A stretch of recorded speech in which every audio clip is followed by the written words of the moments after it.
Hello, welcome to Derps Talk About Games. I'm your co-host, Mango. And I am your co-host, Buddy. And today we're going to talk a little bit about roguelites. Again, before we do that, Buddy, why don't you tell folks at home what it is we do on this podcast? On this podcast, we like to talk about games, and today we're getting back into it, I guess, is how I would maybe phrase that. 2 years ago, we did a series of episodes that kind of made up a theory that we had about sort of the state of the industry, right? You know, the three pieces of it: indiefication, the idea that kind of corporate games and corporate games are strangling out a lot of the kind of like innovation or whatever, and that indies becoming more accessible is going to drive sort of a boom in how would I put, like, kind of maybe frontier game development is maybe what I would sort of say. The next one was Soulslightification, which is basically, an understanding that players are looking for deeper difficulty challenges with respect to, I guess I would call it kind of fairness, than they had sort of been than they are used to from before, right? So we used to live in a world where there were very like kind of cinematic and numbers-based challenges, and now challenges are much more sort of execution-based, and players are paying a lot more attention to that. This is essentially just like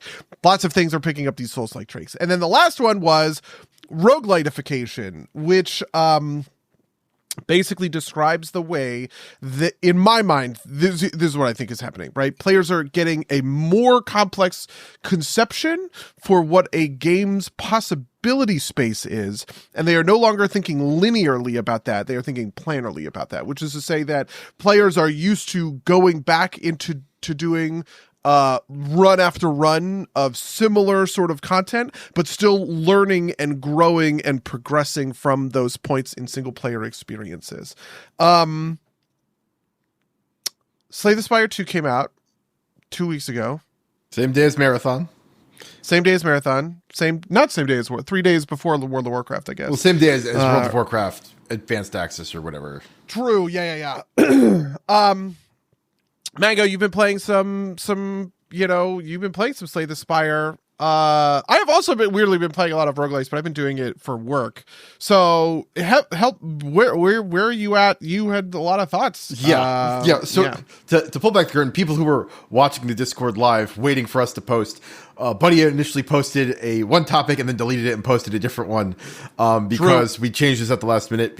So basically, about an hour or two ago, I was in the shower and I was thinking to myself, I have beaten Slay the Spire 2 on the first two characters on level 0 Ascension, and I was thinking to myself, I am probably going to fall off of this soon, right? Like, I don't see myself putting a ton of hours into it.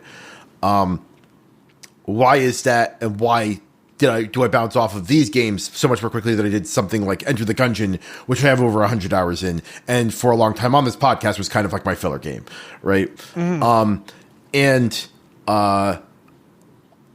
Basically, I think part of it comes down to, or the big thing I'm going to say is that I feel like a lot of these deck builder style roguelites are games that are for speedrunner type players, is like the most compact way for me to put it, right? It's about iterating a lot and hitting corner cases in like small percentage scenarios to make minor optimizations in a way that you can't control necessarily. And we were talking about a little bit in the pre-show, but part of it to me is, I think, one, these deck builder roguelites are too easy at level 0, at least for my tastes, and two, the skill that you express in playing a deck builder roguelite is too limited to hold my particular interest for long, because it's about planning and deck piloting, but deck piloting isn't actually that complex as compared to something like Magic the Gathering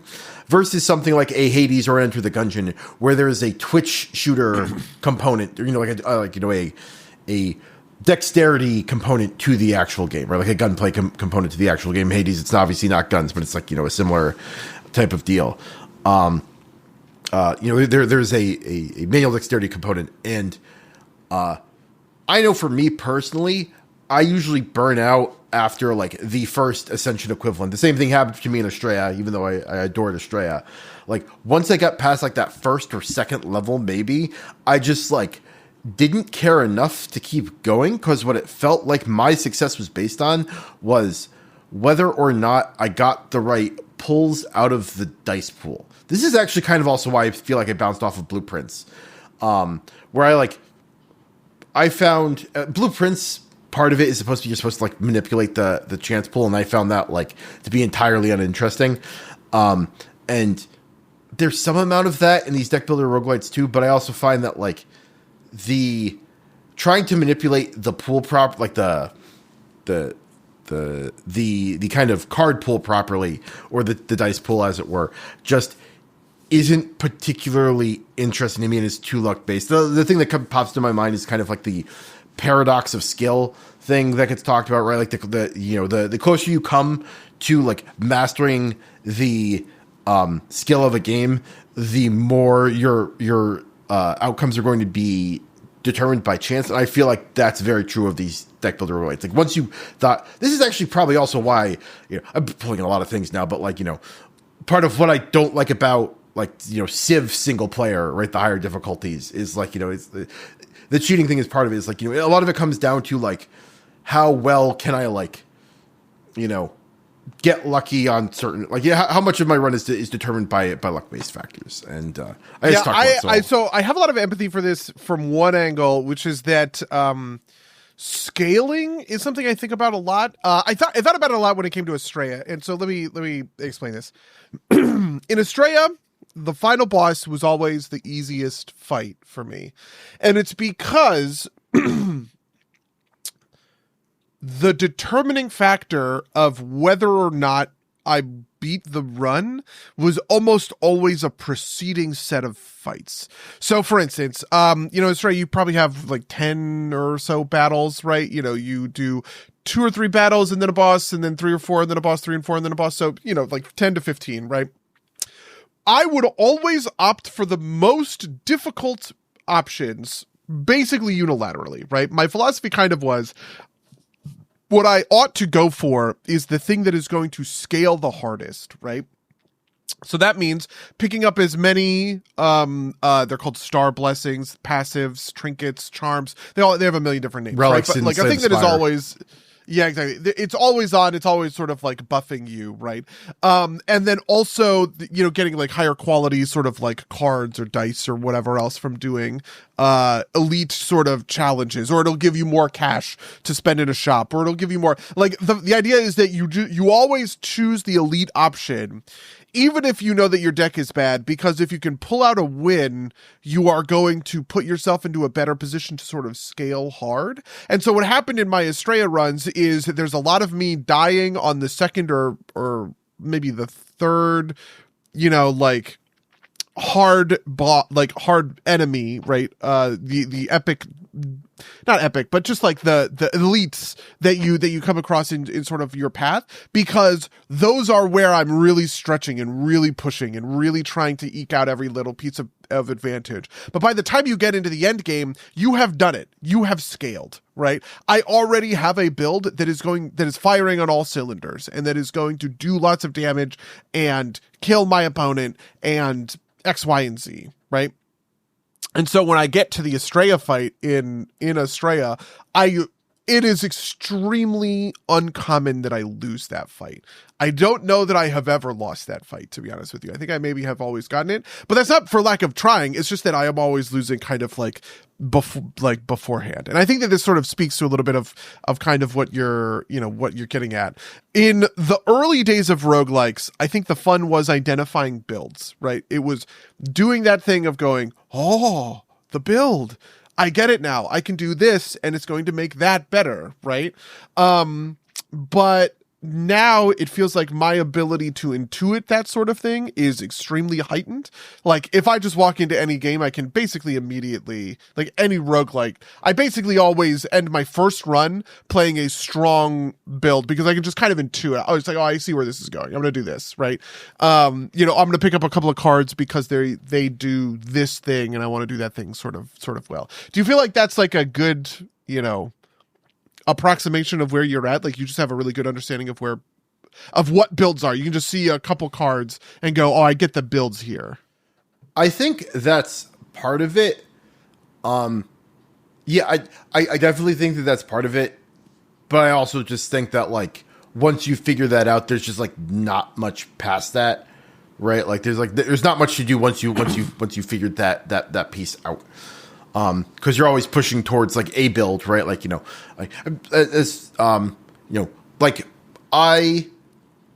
So when I played Slay the Spire, I beat my first run on Ironclad, and it took me 3 attempts to beat it with the Silent, and that was mostly just like figuring out what the build that like the my first and second attempts. I like the builds I remember from the first game were like shivs and poison, and I tried to push towards those, but I didn't like have enough concentration in those builds, so I kind of ended up having like hybrid. Like the first one was like a hybrid like poison build, and the second was like a hybrid shiv build that just like wasn't good enough to get past it. The third one, I hit a discard draw build, which is essentially there was like I basically, the power I hit in early was like on draw deal 4 damage randomly or something like that, or 2 damage, some amount of power, and then just like okay, I just take all the cards that draw and discard cards, and then I found one that like triggers there are cards that cast for free if you discard them, and so it kind of builds on itself, and like seeing that worked, right? I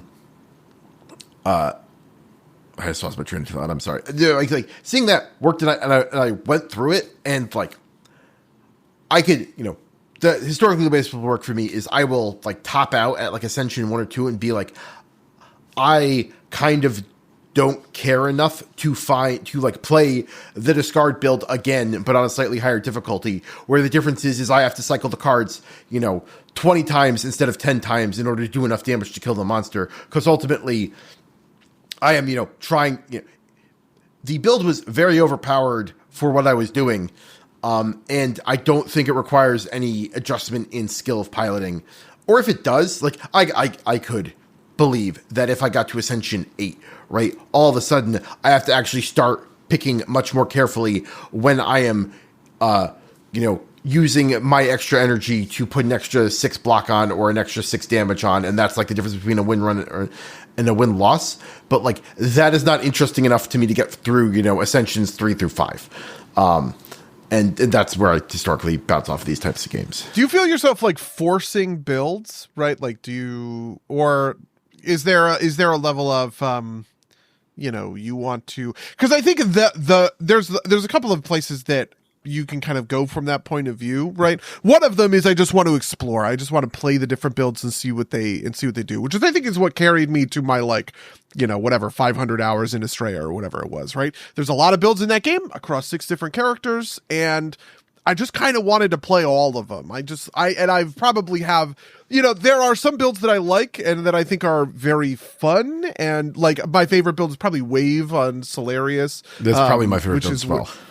Yeah, that build is sweet. The Wave is where you essentially put a bunch of a debuff on a unit, and then when that unit dies, it deals that much damage, right? But there you have a bunch of stuff that can trigger the wave, and there's just like a lot of stuff that kind of goes in and out of it. There's something to be said in my mind for assembling a fun build, having that be a fun, interesting, I'm exploring a new game space kind of challenge. It kind of reminds me of playing a different class or unlocking a new gun in an FPS and going, ooh, I have dual SMGs. I'm going to play a couple of games with the dual SMGs. And you kind of get that okay, first time, let's give it a shot, try it out and see where it goes kind of fun. Is that somewhere that you feel like you end up going, or are the builds themselves unfun to execute on? What are there such things as some builds that are fun and some builds that are less fun? I think that there can be. Right. Like, I think, I think it's down to personal taste. The thing for me personally that bothers is if I hit Ascension, let's say I was just doing a bunch of silent runs, right? I was trying to run up the Ascension ladder on it. It's I hit Ascension 3 and my card pool is giving me, draw discard, and I just did a draw discard run, and I don't want, like, I want variation. I want to do something else. And it's like, okay, I can either intentionally, try and force a build that the pool isn't giving me and see if I can make it work. Or I can roll with it and try and beat it with it and not be happy with it. Or, like restart the run. But, that doesn't feel great. And I think part of the thing that bothers me about it too is the higher up the ascension scale you get, the more you have to more closely adhere to the actual core build, right? Like to use the Estrella example, right? That waves build, like you can make it work. You can make the waves build work in a bunch of different ways, but one of the most powerful blessings for that is the one that auto triggers waves when it hits, like when a waves would kill a creature. If the waves hit that level of health, it auto triggers and kills the creature, right? Yeah. Like you don't strictly need that to beat, like the base level of the game, but the higher tiers you get up, and maybe this isn't quite, I don't know enough about it. I haven't played Estrella recently enough to know if this is specifically true about Estrella, but for like games of this type, in order to beat the highest levels of the game, you need those kind of make or break pieces. You absolutely need them in order for them to work at the highest level, right? Like my guess is that like at the highest difficulty of Estrella, waves cannot work if it doesn't have that piece of the puzzle. And at that point, it's just a matter of rolling the dice until you hit, until you hit jackpot and assemble the magic combination, which is much less. That is what I mean by like it's a game for speedrunners, right? It's not a thing that's particularly compelling to me because it's just like spinning the wheel until I hit sevens, right? Like similarly with a speedrunner, it's you are playing games over and over again until you hit like the timing glitch that you need in order to shave a quarter second off type of deal. Which I like listening to Summoning Salt talk about, but I would absolutely hate trying to do myself type of deal. Yeah, so the way Summoning Salt will talk about it is, there's 6 key glitches and each one of them have a 25% chance of nailing them. And if you do the math on that, I mean, I guess I can't do the math on that off the top of my head, but it's like 1 out of 1,000 runs is going to be that. And playing through the other 999 runs sounds excruciating to me. I absolutely understand sort of like that piece of it. But it does, there's a part of me that wants to answer that by just saying tuning, right? Like, I think that there's something to be said for there are strong builds and there are weak builds, right?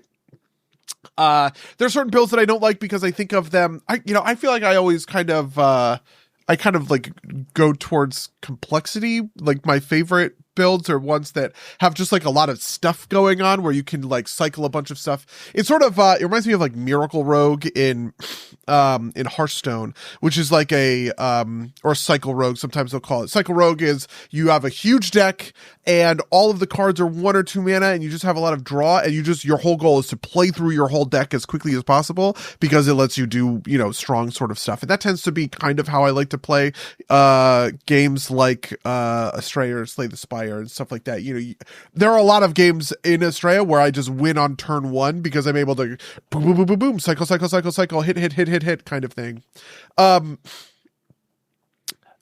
There's something I want to say that there's a version of that that's fun and there's a version of that that's lame and it's all down to tuning, right? Like you could make a version of the waves build that I probably wouldn't enjoy just because it's tuned so poorly. It's too weak, right? And there are certain builds that maybe I would enjoy, but they're tuned so poorly. I'm just like, why would I even try this? It's too weak or too hard to put together is another one, right? Where, you get, actually, I actually like this in Estrella, but there's a thing about kind of setting and payoff, right? Where you have to keep a very close balance of sort of like set up dice and cards and then payoff dice and cards. And those are just complicated to manage. Like if you in Estrella, there's the convert build on Mooney where you put a bunch of dice in your pool that have very high corrupt costs, but if you don't have enough convert to convert all of those corruptions to purification, you are going to hose yourself because you're just going to end up drawing a fistful of corruption and go, oh God, I have to kill myself this turn.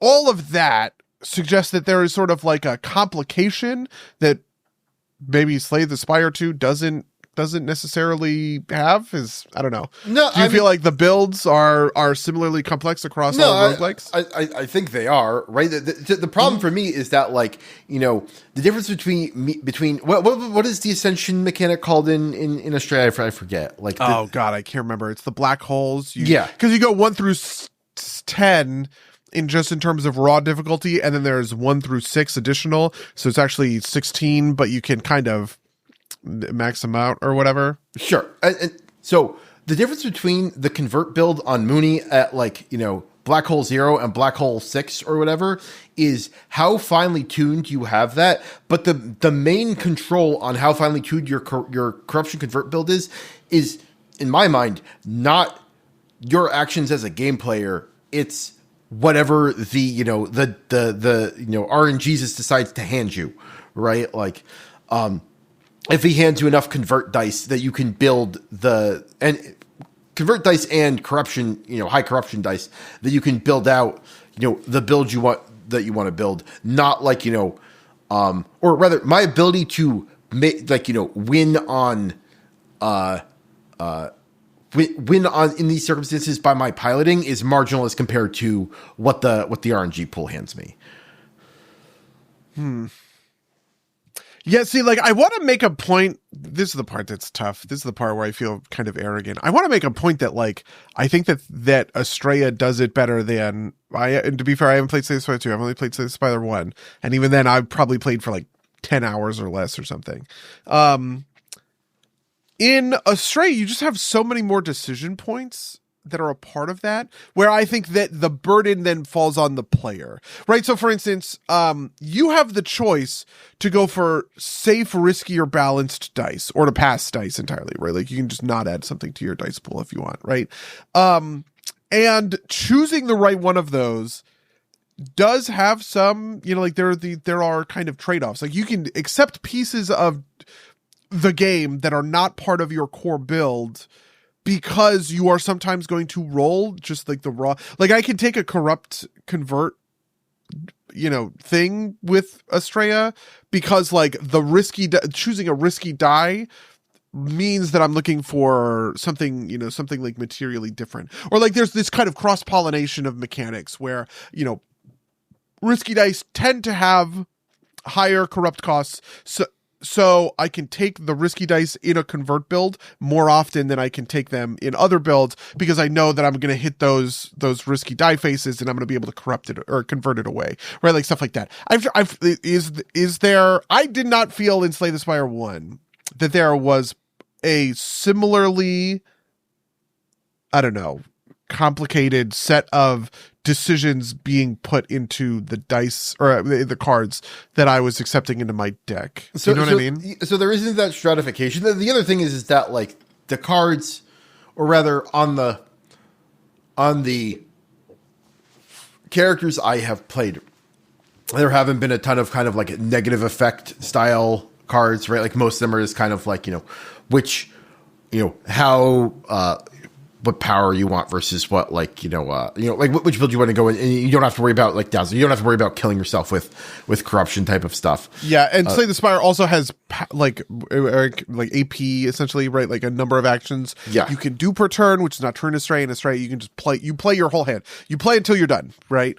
Which I think also materially changes the nature of this. In fact, it's probably the biggest thing that is in the player's favor in Estrella is that you are not constrained by actions per turn, essentially. Yeah, and I think that is part of the balancing act here is, right, how much it's like the energy economy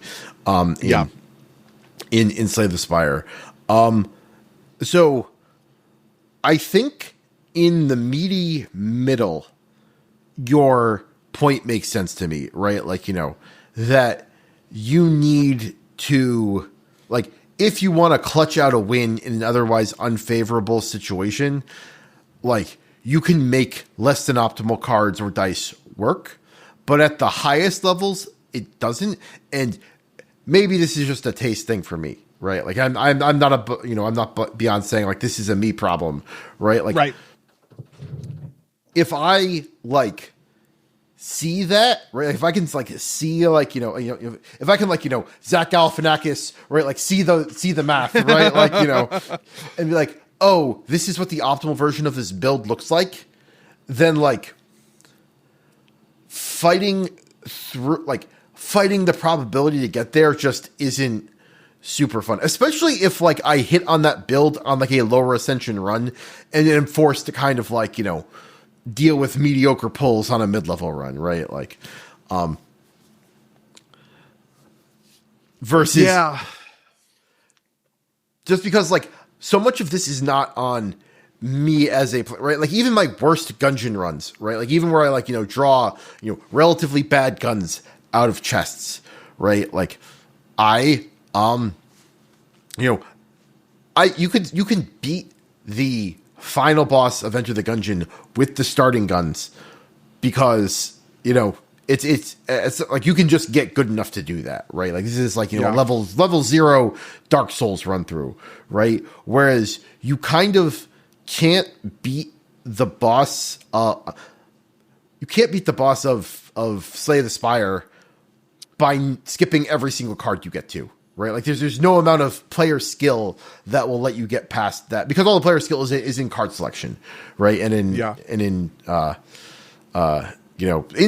micro choices you make, but so much of that is mitigated by risk that it's or not risk is mitigated by chance that like it feels like you are only half in control of like how any particular run goes. Yeah, there's also this thing of it is almost always wrong in games to accept a like medium or unsynergistic cards. It's something I always said. I used to stream Astray all the time on the Aquapart channel, and something I always said in those streams was it is better to just skip a bad die, like, or not a bad die, like a neutral die, because what you want is the highest concentration of good dice that are part of your build that are forwarding your game plan as much as possible, because there's no penalty to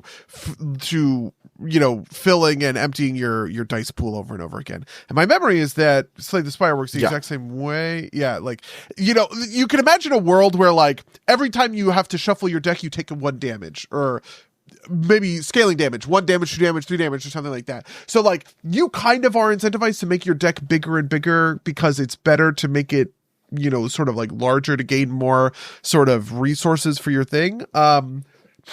Anyway, I don't have a great answer for that, but it is a complicated, I don't know. Yeah. How do you feel about it in a completely different sense? But, I'm sorry, if you can finish your thought. Yeah, no, I just had another thing that kind of like hit me as you were talking about it, is something that every single one of these games does is like, we'll randomly throw you a boss that like might totally invalidate your entire strategy, right? Oh, like, yeah. Yep. That sucks. I hate that so much. Yeah. And that, that's like, like a minor one-off issue, but sometimes it feels like they do it on, it's like, oh, you're going for that build?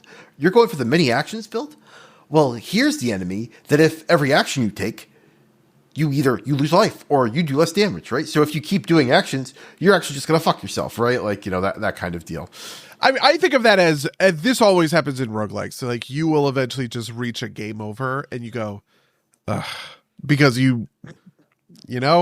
sometimes you roll snake eyes. That shit just happens, right? Sure. And I think that's kind of like part of it. I was going to take it to a different place that is also card related. You won our Lorwyn pre-release. That's 6 packs, right? You're putting together. Do you feel like so there's this thing I'm like close to it, I feel like. Hypothetically,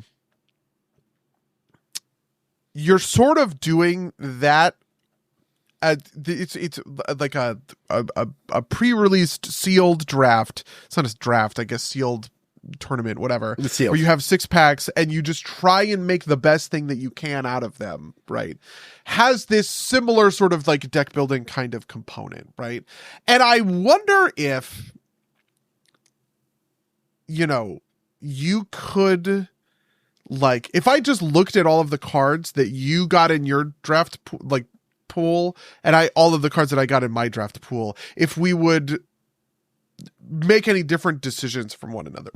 Because there's a part of me that thinks that there's like a parasitic design thing happening in these roguelikes where it used to be I felt kind of clever for putting a build together. Like I knew that the designers like meant to add a build, right? Like I understand that the basis of roguelikes isn't cards, it's builds, and then builds give you, there are different parts of cards that are part of your builds, right? But is there some level of deck building sort of skill that is in there? If I were to look at the pile of cards that you got in your Lorwyn draft and you looked at my pile of cards, would we build the same decks as one another? I kind of feel like the answer is probably no, right? Like we would make a number of inclusions and exclusions that would be about us specifically, right? Sure. Yeah. No, I think I agree with that. Okay. That suggests to me that there is a part of this that is about kind of like your personal like taste, right? So I don't know where I'm going with this. Really is the answer. You know what? Fail is going to bail me out in the chat. He says, when it comes to draft, there are fundamentals that one can follow due to lack of consistency with randomized draw from pulling. This is definitely true. And there's also a piece of it which is funny because like... Let me just kind of respond to you off the top. If Magic the Gathering for our group was sealed every week instead of Commander every week, I would not be playing as often as I do, right? Like, because the reason I play sealed, I have played it 4 to 5 times a year for the past 4 years because I play in an office group. The guy who sits near me at my office organizes it. It used to be for every set. Now there are too many sets, so it's the non-Universes Beyond sets. And didn't even get your sweet TMNT cards. Goddamn. Yeah. Yeah. And so like the seal, like that is fun. Like I feel like I have been building a skill of playing sealed, and that's fun for me. But it is like, a couple of months apart. At the most, right? Like the closest I've ever played to sealed events is playing I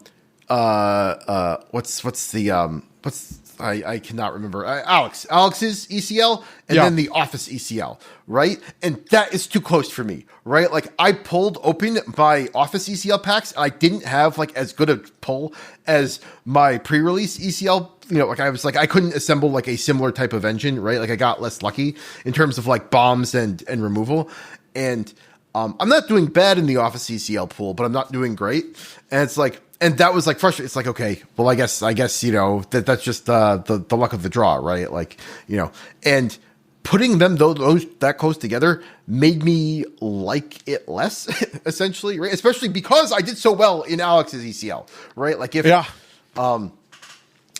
I had done worse, maybe I would feel better about this. And I think this is kind of the core root of like my personal taste problems, frankly, with these games is like if I get a good run on the silent, right? Like if I have this great draw discard run, and if I run Ascension 1 tonight and I just get a dog shit build, dog shit pool 4 times in a row, I'm going to be like, I'm just fucking rolling dice until I get like a decent build, right? And that's going to bother me.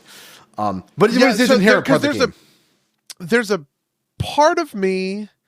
The next place I wanted to take this is to the difference between sealed and draft. Because I actually like draft. I like draft a lot. We haven't drafted ever, but I really want to. Like at PAX, I think I'm going to try and put together, we've been talking about Commander Draft for a long time, and I just want to make it a thing. I like draft more than I like sealed. And draft feels like skill to me. Sealed feels like luck. And I think that speaks to some of this, right? Sealed, it is, I just opened my cards, and because I got the cards that I got, I think if I were to show that set of my cards to basically anybody else, they kind of would have approximated, oh, you got a lot of the good uncommon elves that are pretty strong, and you're going to go for this kind of elves value control build that's mostly green black, but you splash a little bit of blue because I had 2 or 3 blue cards that were pretty strong in there. I had Deceit, Big Bomb, to draw engine into something else. I kind of think that most people would look at my sealed pool and make essentially the same deck. But in draft, the reality is much, much different, right? Like you are making these choices on the fly and you have to make them sequentially, which means you don't know what you're going to open in your second and third packs. And I have done this before where I'm drafting blue black because they're my favorite colors, and I force it if I can, right? And then in my third pack, you get a Giga Green Bomb, and you're just like, oh, I guess I have to like, maybe I have to hard pivot to green or something like that. And all of that feels skill testing, and you're doing this thing of like trying to figure out, okay, what is the person to the left of me probably drafting? What is the person, am I passing good stuff to the person to the right of me? All of that kind of stuff. Draft is definitely different because you have the element of the pod. That's definitely true. The point that I'm kind of going for, and the thing that I'm sort of like looking for, is if like there is something to sort of that, draft, you're making these sequential decisions one after another. Sometimes you have to pivot or whatever. And because it's a PvE game, there's no PvP element, and you just kind of can just give up. Like I do this all the time. I'll just quit runs when I feel like a build isn't coming together. My deck is bad.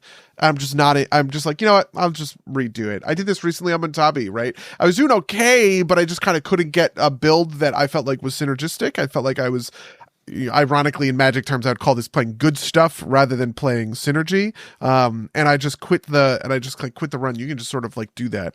I don't know. We talk about Magic all the time, and I'm thinking about it all the time. So I just wanted to draw the parallel there, because it's right in front of my face. No, that makes total sense. And, I will agree with you 100% that draft is probably more skillful than sealed. My problem with draft is simply that, I recognize that it's more skillful, and I do not particularly care to learn the skill of being good at draft, right? Yeah, the thing I like about draft is the idea that, like, nobody has done the research. One of the things that I found out recently, actually in Alex's Lorwyn, pre-release, was, like, that pre-release guides are a thing where they will tell you, oh, you should do this for the set. The whole point of a pre-release to me is you figure it, you like, nobody has seen these cards before, you don't know what's good, you have to kind of like figure it out sort of on the fly. And something that I was wondering, because it happens in Magic now, they have a little card in the boosters that says, here are the archetypes, right? So for instance, in Bloomburrow, right, you had 10 essentially tribes, but they were all the little, woodland creatures, right? You had mice and rats and frogs and all of the rest of that, and they were all colors. And so you would draft white, red mice, or blue, black rats, or white, black bats, or something like that, right? And they included the little card that told you, hey, these are the archetypes, right? And I kind of hate that in a way. I agree. But like, that's not something that happens. This is something that happens, obviously, in Slay the Spire. You have to intuit that, a Shiv build is a Shiv build and a poison build is a poison build. There's nothing that says, oh, this is the poison. Yeah, I don't know. I don't know what my point is. Just putting a name on it really fucking sucks, in my opinion. So in the chat, Fail says, would you all consider card knowledge a skill, though? And that's an interesting question, because I think there's a way that isn't the way that isn't. Like, knowing what cards are is like, that's just kind of like, that's not really a skill, it's just memorization. But on the flip side, knowing what your opponent could play is, I think, a skill. And I think that's more like, and that's we've talked about this before with Hearthstone. This is what I loved about Hearthstone, right? Like, that's when you learn the meta, right? And you get really into the meta, and you go, okay, I know what I'm playing against. It's on 5. If he has blank or blank, I'm dead, but if he doesn't have it, I'm good. And you can like do that thing of predicting what your opponent is going to play because you understand what the meta decks are. And, oh, this deck is probably going to do maybe this on this, oh, what am I up against kind of thing. I would say that is, I think of this as meta, like understanding a meta game and understanding what's kind of going on, which is a little different, but that is a skill and that is a lot of fun. Yeah, I would say knowing the meta game is a skill. Having alphabetic, photo or complete knowledge of the card set is less a skill and more kind of like a party trick. I don't know. That feels weird to divide, but there's a divide there in my mind. Did you feel like you learned what was good in the Lorwyn set based on playing the ECL twice?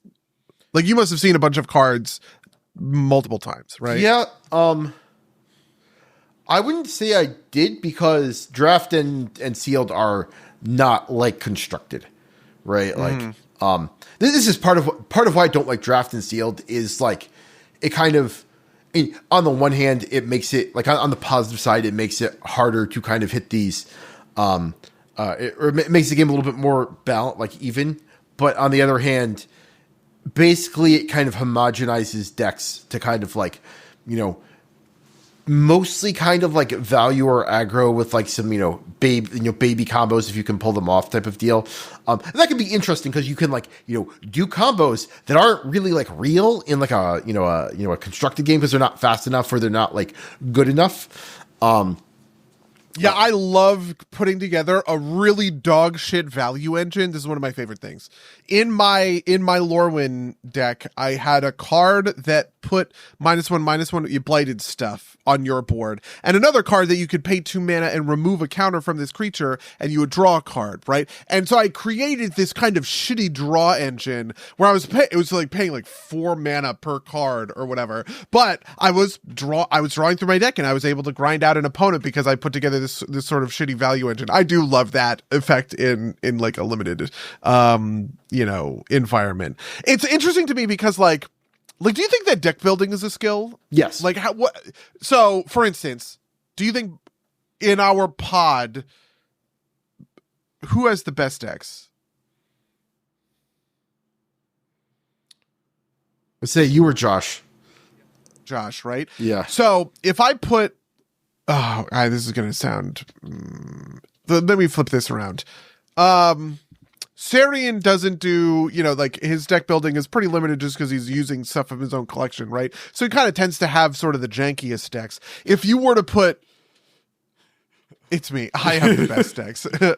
Who is the best net decker? Well, it's a little different than that. Like, I put together a lot of decks. Charles Duick, friend of the cast. Yeah, that's true. Because like, I have this thing about, how much is the pilot? How much is the deck?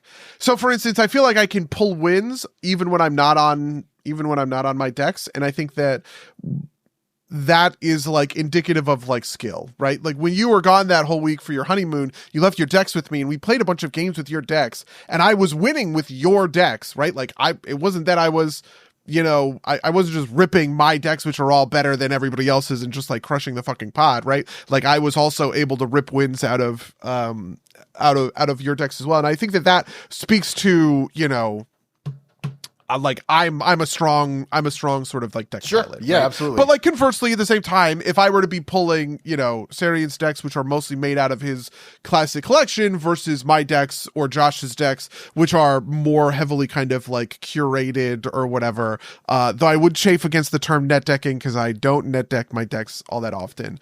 I do think that like that kind of like reasonably makes a difference. Do you think that same thing applies to limited environments? Because I'm sort of suggesting that it kind of doesn't, right? Which is to say that like, if I think that anybody would look at my sealed pool and make basically the same deck out of it that I did, I'm sort of saying that actually the deck building skill is kind of gone in sealed because you're just kind of reacting to the RNG. You're not really cultivating anything. So I think there is a skill of deck building in sealed because you have to make choices out of a suboptimal set, right? Like, it would surprise me if there was like a kind of deterministic way to like look at a pile of, your 6 packs in sealed and be like, this is the optimal deck to build out of this. Like in some cases it's going to be more obvious than others, right? It's like, you get, exactly, 40 red cards and then like, 5 of each, other color or something, right? It's like, well, I guess you got to go red, right? Like, well, no, I think it's about bombs and stuff like that, right? Like I opened deceit I was as using my... I was using color as kind of like a way to force something that would be deterministic, right? Like, if you, it's probably better to run mono red than, 4 color, the rest of them in like a sealed pool, probably, right? Like, and I think I agree with Faye on the chat here that says like there are some decks that like, pilot themselves, and some decks that require skilled piloting, right? Like, this is, I think Takesia is a pilot centric deck, right? Like, I think Preston's pretty, not pilot necessary, right? Like, you fucking make a bunch of rabbits and you swing, right? Like, Listen, Rachel, I handed Takesia to Rachel and she beat me on Takesia, okay? On Feather, which people say is one of my stronger, one of my strongest decks. I actually don't think that that's all that true, to be honest with you, but maybe Rachel's just a very skilled pilot, okay? Yeah, I definitely think that that's true, right? Like, I think that there are certain decks, I think that if I hand a couple of my decks to certain people, they will play them wrong. It's pretty easy to play, Takesia and a couple of other my decks wrong. Or like Bumbleflower, maybe it's easy to play Bumbleflower wrong. I would say, just because it's like it's like playing a build, like a weird build that you don't just kind of get intuitively. Like, oh, I want to cast spells and give my opponents cards. Okay, I guess. But then there are some decks like Preston is a great example. My Zombies deck is a pretty great example. There's some decks that just, oh my God, it's curve magic, right? You just play the curve. Yeah. And, that makes perfect sense to me. I also think that, like, part of it too is that, like, I think if you handed a stranger Takesia, they would play it wrong because you have built, like, atypical Takesia, right? Like, if you handed, like, I don't know, Toroff, who is a pro Magic player, I know simply because he's on the Card Market channel, right? Like, if you handed him your Takesia deck, he'd be like, why is this not doing the normal thing that Takesia does? Why is it running a, that's true. That is very fair. I mean, that's part of how that's the thing that in a weird way, I kind of think I picked up from you a little bit, which is to say that, like, I think of one of the defining character traits of the way that you play all games is like heterodox, right? Yeah. You don't want to you want to find the weird stuff. And I'm doing a similar thing. Like my Flubs the Fool deck, which is coming in on Monday and we'll be playing at PAX or whatever, that I built for Rachel. I built that whole deck in a way that I don't think anybody else is ever going to build that deck that way. And and it's just because I kind of saw a small synergy that I thought was fun and, whatever, right? In Takesia, the way that people build that deck is different than the way that I build that deck, especially the way that I end my finisher being approached the second set and stuff like that is different. And I really focus on Takesia's like surveil ability, which not all the other decks do. But like, I definitely think that there are ways that kind of thing is true. And I like the idea of going into a deck and saying, I built this deck and you are going to look on EDH Rec and you are going to find a bunch of cards that are just not even anywhere on that page in it.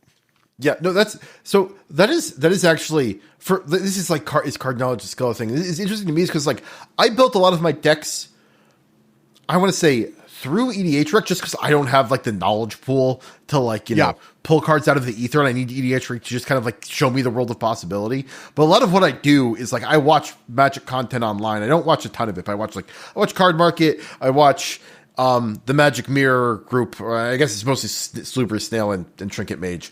And I watch Distraction Maker. Basically, I watch things that like expose cards to me, and I like, oh, write that down. And I write down like, I have a Discord message to myself with like my decks and cards to try out in them, and I will slowly cycle in less popular cards into the deck as I discover that they exist.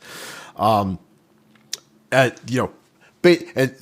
unsurprisingly, the deck that has the most churn is Jeff, because there are just so many dumb cards that I want to put into Jeff and not enough space. But yeah, in a weird way, that's how I don't think of it as net decking, but I do something kind of similar on EDH Rec where I just go to EDH Rec and I will put 175 cards in my clipboard or something like that, and you have to churn that down by 60% or something. And that's I don't think of that as net decking as I am going through and going, I'm going to cut all these things down. But it is definitely a place that I go to find stuff. I do think I have considered a much more efficient way of learning card info, dating me. That's fair. That's true. There are a lot of conversations. What I'm going to do for my next deck is I'm going to pick my commander, I'm going to call Buddy and be like, give me cards for, for Leonardo.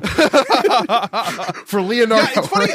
The amount that I did a little bit of singles hunting this weekend, which is one of the ways I like Takesia is a deck that I built out of singles, right? Like I went to card shops. I went to basically every card shop in Southern New Hampshire, right? And I just looked through their singles, finding interesting stuff that I was like, oh, this would go great in this deck or whatever, which didn't really match all of the kind of stuff that was happening on like EDH Rec or whatever. But I have now, by the way, 4 packs. I finally went and I bought a bunch of cards that are like good cards for Tokasia that if I had found them in the singles piles, I would have bought them, but they just were not there. So Tokasia's getting a big update. Okay. She's getting a big upgrade for PAX East, which I'm excited about. Phil says this thing, so you build the format, you build for the format you play in. If you just play with your friends who have their own way of building, then you'll find your deck works better or worse than going to a locals and having more variety of opponents. I definitely think that that's true. One of the big things that's wild is like the ability to predict a metagame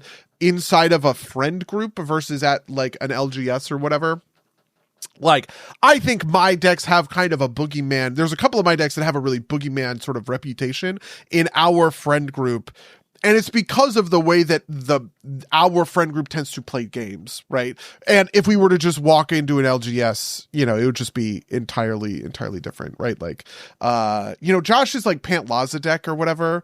Like that deck is really good, really brutal, very fast, and we sort of know how to deal with it. But I think that deck would be a pub stomper in an LGS, right? You just walk in, you go, I'm playing fucking, Naya dinosaurs with Pantlaza, and people maybe would understand. If they have encountered Pantlaza, they would maybe understand like what the deck is, dinosaur tribal kind of thing. But like, I had to see that deck go off to go, holy fuck, I'm never letting him ever play Pantlaza. I'm going to counterspell the shit out of that, right?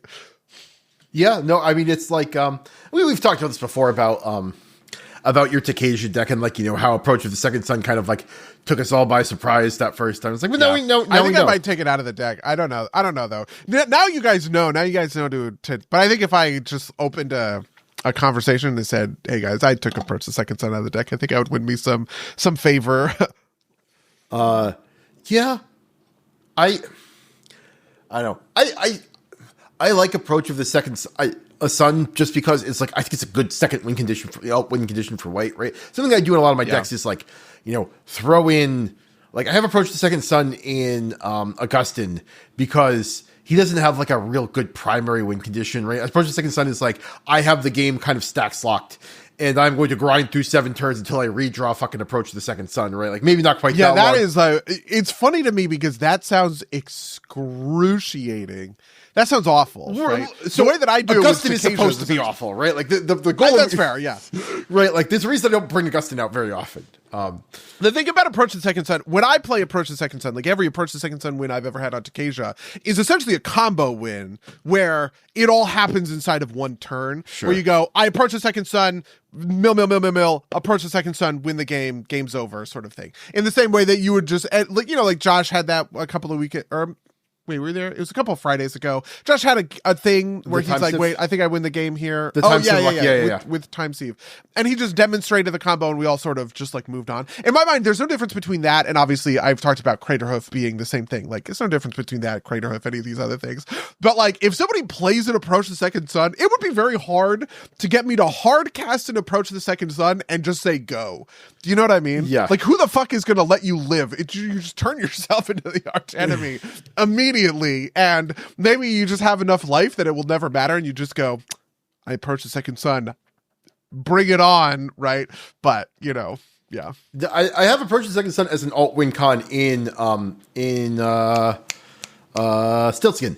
Not that I ever expect to use it, but like, I think the reason you do stuff like that is like, like he has some draw and it's like, okay, well that's like kind of like the running threat and like are people holding up resources to deal with Approach of the Second Sun and like not dealing with, or like, can I make them burn through the resources on my other stupid things I do with, with Stiltskin, right? Like, or can I like make them not counter the, grid monitor because they know that they have to like hold up mana to counter Approach the Second Sun and I can handle. Yeah, I also think that Approach the Second Sun is very good win condition for Stiltskin because it's defensive and Stiltskin is fundamentally a defensive sort of deck, right? Like you could convince me that because Stiltskin is looking to kind of play the pillow fort game, Approach the Second Sun is an appropriate win con for that deck because, how do you win when how do you win when all you're doing is raising your shields, raising defenses? Approach the second son is a great answer, because even though it puts a target on your back, you're good at defending yourself, kind of thing.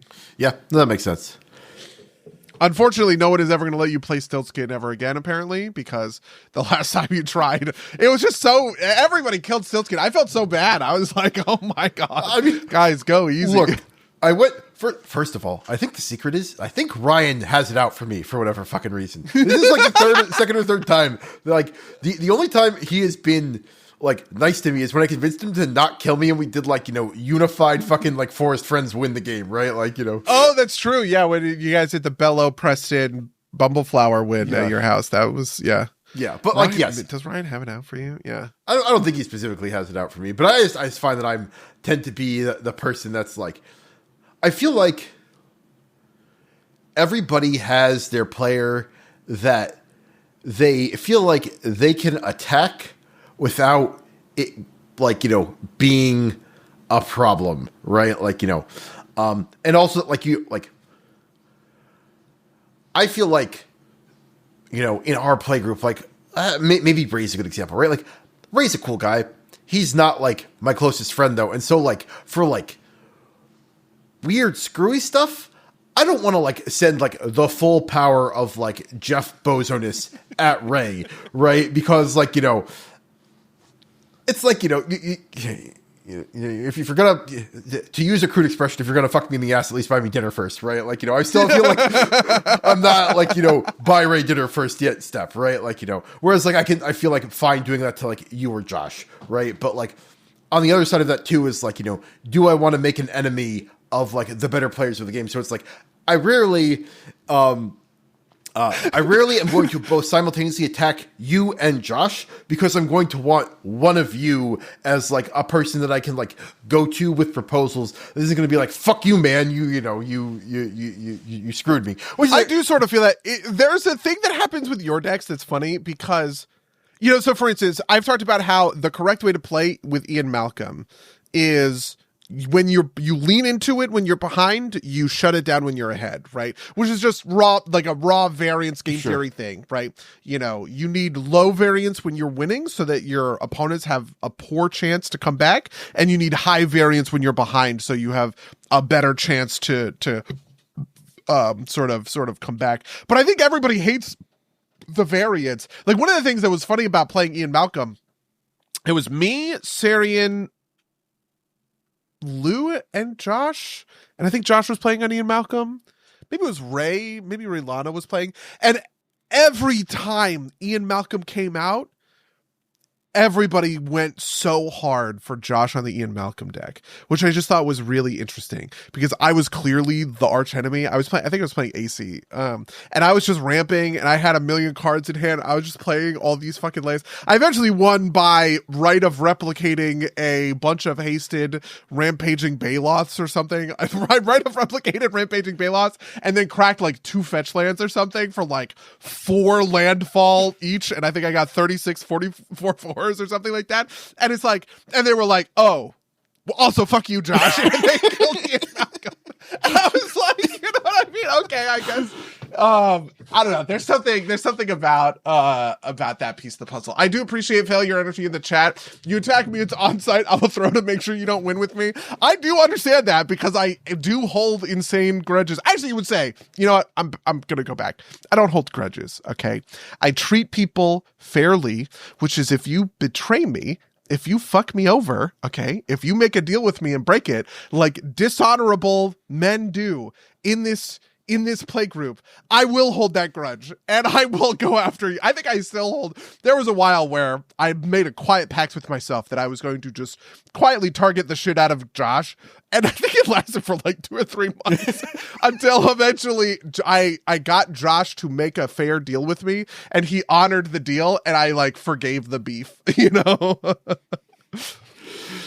I don't know. Hello, freak. I'm sorry. We're talking about crazy Magic the Gathering stuff. I don't even know where we're supposed to be on about roguelikes, but I mean, I want to make clear that a lot of this is deck builder roguelites, right? Like that are my problems with it is that they have this particular issue, whereas like a what I would call an action roguelike, right? Like a Hades, Enter the Gungeon. What was that one by I'm thinking of another one that I can't remember the name of. They're releasing a Castlevania game soon, which it's like Motion Twin is the name of the studio. Hyperlight Drifter? No, that's different. That's Sun something. Hold on. Now I'm gonna Motion Twin. Dead Cells. That's what I'm thinking of. Dead Cells, sure, yeah. Yeah, like those have like, they have their own, ups and downs, but like the kind of like game skill of it, I think moderates a lot of my problems with it. And then in the other direction, games like Dungeons of Dreadmore or the original, or like I haven't played the original Rogue, but like NetHack, right? They don't really have builds and they don't really have meta progression, right? Like they are like, kind of they are the pure inheritors to Rogue, which is like, they're turn-based movement games, but like you're not like, if you build synergies, it's like purely random and they're not reliable enough that you like. It's to go back to this speedrunner thing, right? If there is a 10% chance of something happening, you will run the game 100 times and, have 10 good runs, 10 viable runs, right? If there is a 0.001% chance of something happening, you basically aren't going to do that, right? Like, unless it is literally the last 10th of a second that you need, like the last thing to do, no one's going to approach that strategy. And even then they probably won't approach that strategy. And so I think that if there were no real synergies among any of the cards in these card builder roguelites, they wouldn't have these problems. They also wouldn't be very good games, right? Like, Rogue or NetHack, because that's the one I'm familiar with, and Dungeons of Dreadmore are very much games about like dealing with whatever piece of shit you happen to pick up and see if how deep you can make it into the dungeon. And, are you even going to, it'll be years before you even like have a way to, potentially get in and out. And, I think there's also a little bit more piloting skill with those games, but that's neither here nor there. I also want to mention that there is such a... So I made a point earlier before the podcast where I kind of said that I bounced off of Slay the Spire because I sort of found it too straightforward, right? I don't think Slay the Spire is a bad game. I think it's actually, I think it's a good game. It's just that I had already sort of cut my teeth on roguelike deck builders, and so playing not quite the progenitor of the genre, because I understand it's not, but one of the first big ones didn't do it for me because I was already used to be playing Slay the Spire plus something else, right? So Slay the Spire but dice is Astrea or something kind of along those lines. And I think in that same vein, I want to kind of call attention to a strategy that I would say Montabi is using. So, for the record, I work on this game and I'm plugging myself, okay? But in Montabi, which is Slay the Spire but Pokemon, right, where you are, you're capturing a Montabi and the Montabi have different sort of whatever. The thing that I think makes that game work on this level is that your build is not created by drafting all of one type. So, for instance, in Astrea, I will draft all wave on Solarius if I get it, because I want to make this synergistic sort of build. But the thing that Montabi does is it sort of asks you to pair up two different, characters with different decks, but that can synergize with one another. So for instance, there's one Montabi called Ruffin. He is a wolf and a shark. He's a wolf shark, and he uses bleed, and bleed says you put a debuff on an opponent, and whenever the opponent moves, they get dealt damage, right? And there's another character, Wishley, who moves opponents around all the time, right? So their whole thing is about repositioning opponents to sort of shuffle their position on kind of the map. That is a build that is perfectly reasonable, makes a lot of sense. It's probably one of the first builds I think most people on Montabi would be able to kind of like recognize. But it is fundamentally like based on a kind of setup payoff mentality, and neither side gives you both halves, right? So there are ways to build deck builders that require players to sort of like think more or find more kind of like complex strategies or intuit different things about the fundamental like architecture of the game or whatever. One of the reasons I love Matabi, I'm very sold on Matabi, is because that thing of, it's not just click all of the buttons that have wave in the tooltip, right? It's okay, wait, so Ruffin puts the bleed on them, but then I need them to sort of move. Well, I can also do Ruffin plus Kaibug, because Kaibug makes enemies execute their ability on your turn, which means that they move on your turn as well. So Ruffin has the synergy with Wishly and the synergy with Kaibug, but it's not quite the same synergy. It's a little different, but it's kind of all on board, right? And you have all of this kind of stuff going together, and that feels like I'm kind of it's not that I am building one synergistic kind of pile of things that all do the same thing, but I am kind of loading packages and combining them together in the same way that you might in something like, Magic, where, you have Sunforger in your deck and you have a little Sunforger package, or maybe you have a little Reanimator package in your discard deck because you're causing people to discard, maybe pulling some stuff out of the yard and reanimating your opponent's best stuff would just be a good little package to kind of include in there. I kind of think that that's also sort of a solution to this problem in general. Yeah, no, that makes sense. I want to call out Monster Train 2, which has a very similar kind of like, you have a primary faction and a secondary faction. And they have like the dragons are economics, and like, the fungal mushroom people are like a lot of, little guys, right? Like a lot of wide strategy instead of tall stuff. And so you can like, and the fairies are all about like this day-night cycle, and there's like this magical element, and you can mix and match them and get different strategies out of them. So I do think that's definitely a way to put some longevity into it, and figure out how things are supposed to interact with each other. So yeah, I think that makes sense. Yeah. I do think part of it too for me though is that like there needs to be a compelling external thing to go for if I'm not going to be entertained by like the core loop. This is the thing I talked about with Hades, right? Which is that I was compelled by the story separately, and I was separately compelled by the difficulty of the gameplay, but they were working at odds with each other, where like I didn't want to keep increasing the difficulty because it was like keeping me from making progress on the story. So I ended up at the end of that game doing a bunch of runs on low difficulty that were kind of trivial just because I wanted to advance the story and not have to worry about like not being able to beat the end boss. And that felt bad. But like Slay the Spire has like some aspect of story. As you get different achievements, you unlock little vignettes in the timeline and you see that, but that is not compelling. That is not good enough story for me to care, right? Like, it's like a little, paragraph about like why the silent is at the spire. And it's like, oh, okay, that's nice, honey. I don't care. And so like, and also like,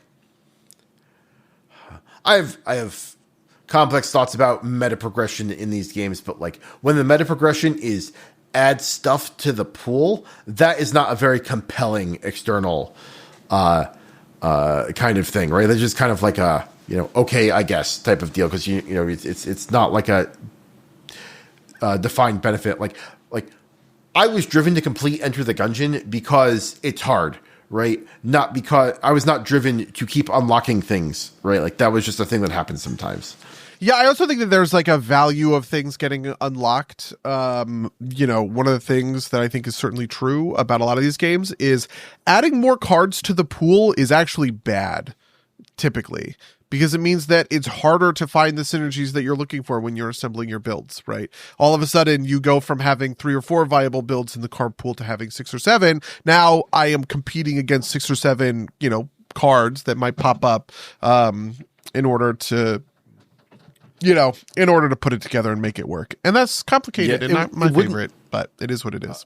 You froze a little bit there, but it would not surprise me if a lot of these games are doing a little bit of behind the scenes, like, oh, your deck looks like this. Maybe we will throw you, we will throw you more cards in the build. But that also requires like knowing the build paths, right? And also, kind of cuts against my desires, as we've talked about, to like do heterodox builds, right? Like, yeah, and the waiting, I also think, just drives people. The wait, like, which is to say, waiting as in WEIGHT, like waiting builds to make them appear more often gets rid of sort of like the fun of a roguelike in general. This is something that happened in Hearthstone, for instance. They basically put builds into Arena, which is their version of Limited, right? And it made the first 5 picks of your Arena like incredibly important, because if you picked 2 dragons, you unlocked the dragons waiting, and now all of a sudden you're going for Dragon Warrior, and that's really strong. I actually do think, by the way, this is still in Arena, but I don't know, whatever. Fucking Arena players love it, and I don't. So fair enough. Yeah, maybe that's why I'm not an Arena player in Hearthstone or something.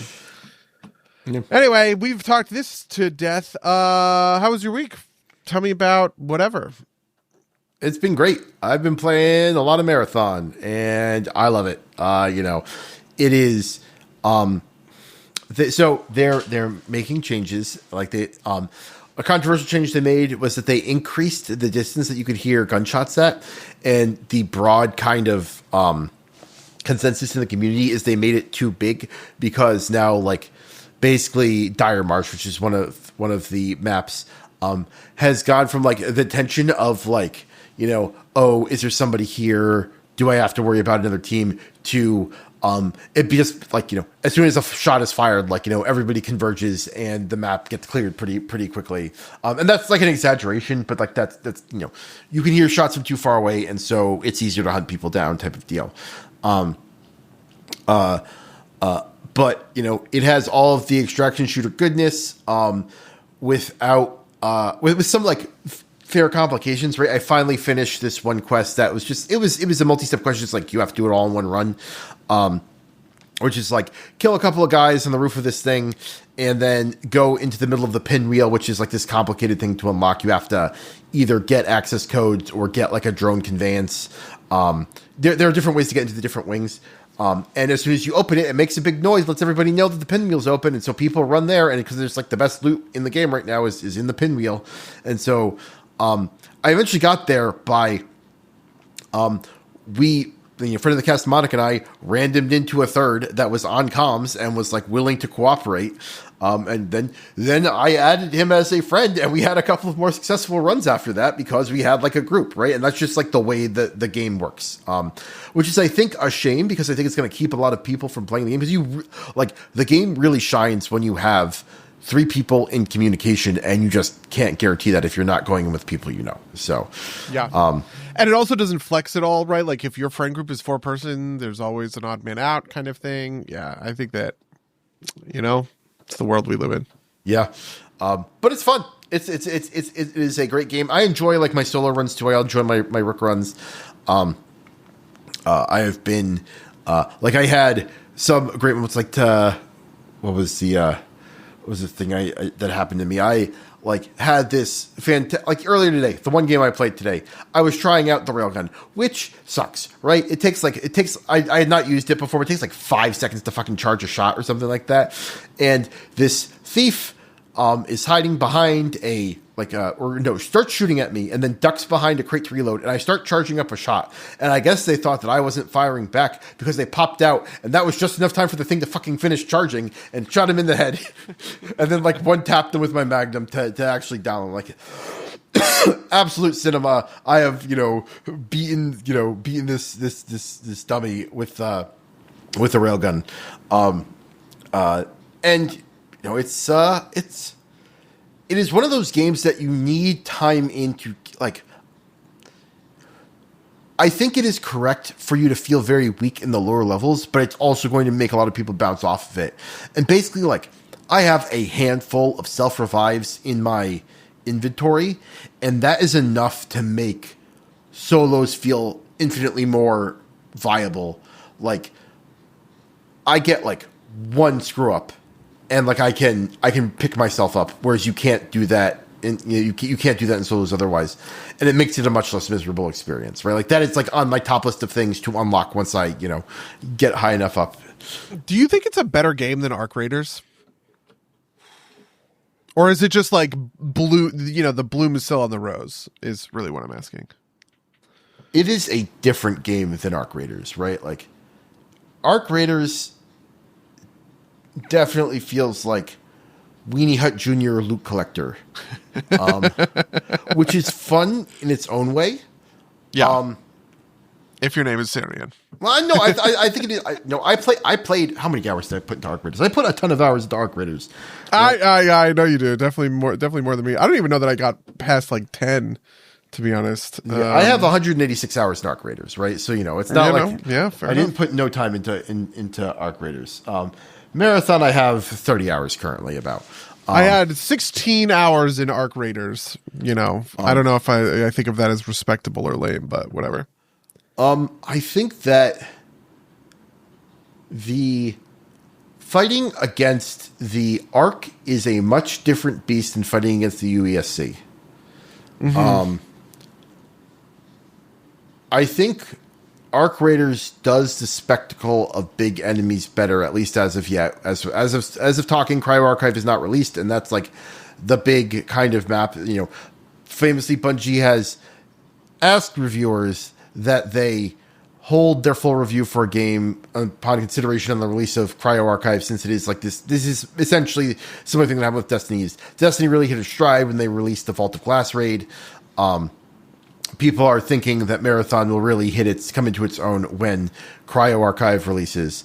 And Bungie has historically been willing to kind of shoot themselves in the foot with a pretty large caliber bullet to keep important secrets from the players and let them build to things. So people are hoping that's what's happening with Cryo Archive. I think the gunplay is better in Marathon.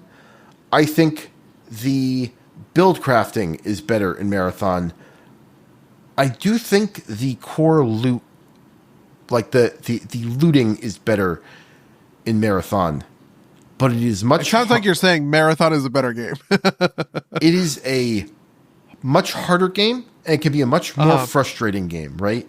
There is no safe pocket in Marathon.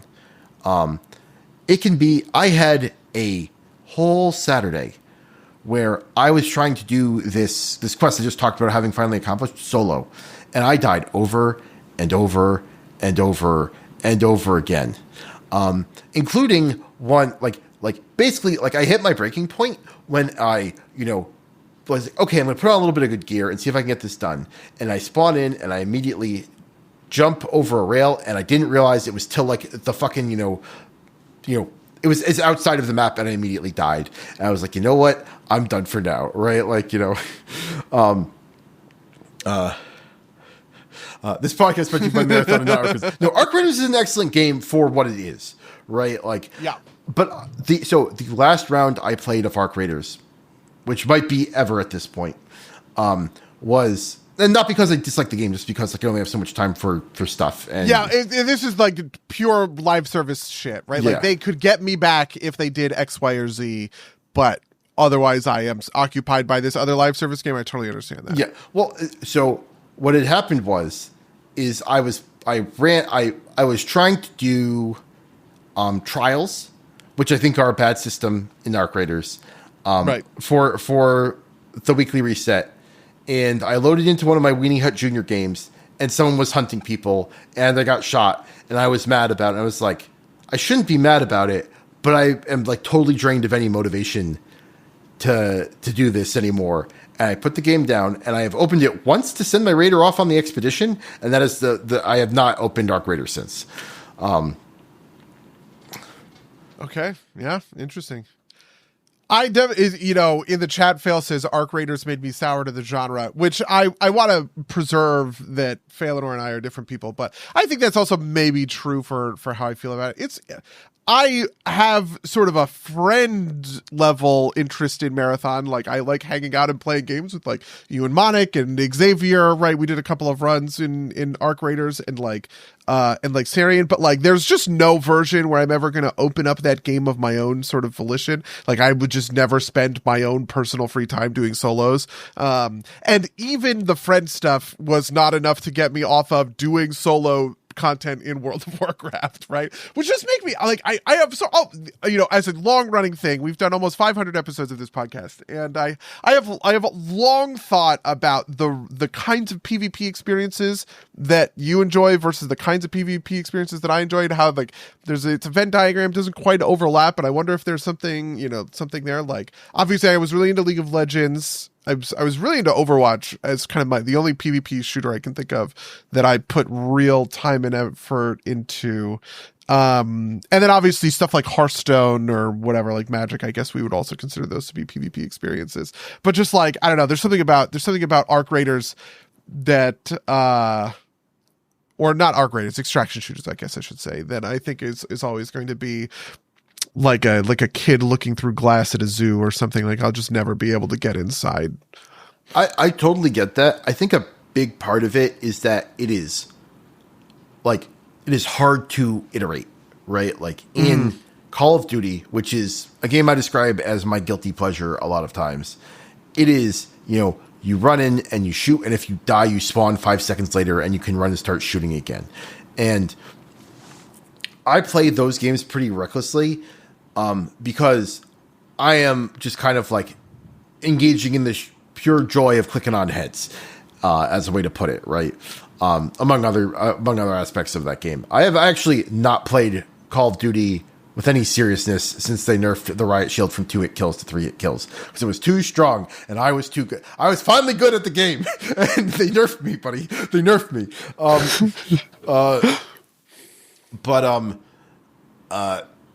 Like that is like when you are in an extraction shooter, you die and then you have to wait 15 minutes to get another shot at like learning how to do gunplay, right? Like, because you have to load back into the map, you have to like do the thing that you're doing, and then you have to like, find another player to engage in PvP with. And especially in Marathon, the time to kill is so low that like, if you get walked up from behind, especially at the lower levels of gameplay, you're dead before you can do anything.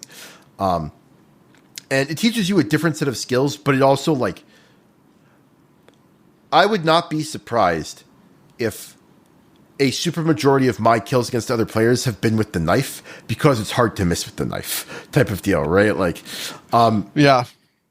And that is, and like part of that is that I don't have a ton of time to practice shooting other players because I am not the best at those engagements. I have gotten more practice because I run with a very good player who is named Monarch, right? Like, who, like, and, if we have two other people on the line communicating, one of us will be up long enough to, like we will be able to bumble our way through long enough for Monarch to clean up the remaining teammate, right? Like, or the remaining two teammates, and we win a lot of runs.